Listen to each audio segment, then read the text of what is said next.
చాలా తప్పుడు కార్యక్రమం ఇక్కడ భీమన్పల్లి గ్రామంలో జరిగింది. డాక్టర్ బాబాసాహెబ్ అంబేద్కర్ ఏ ఒక్క కులము ఏ ఒక్క మతమే కాదు, అందరికీ ఆద్యుడు, అందరికీ పూజనీయుడు.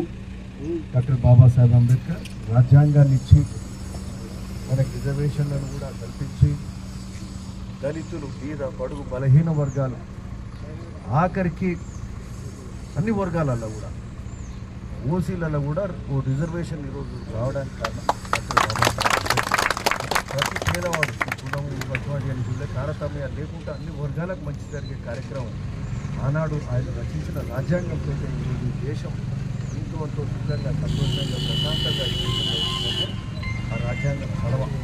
సో అట్లాంటి డాక్టర్ బాబాసాహెబ్ అంబేద్కర్ ఈరోజు అగౌరవపరిచేలాగా ఆ విగ్రహాన్ని మరి ఉన్న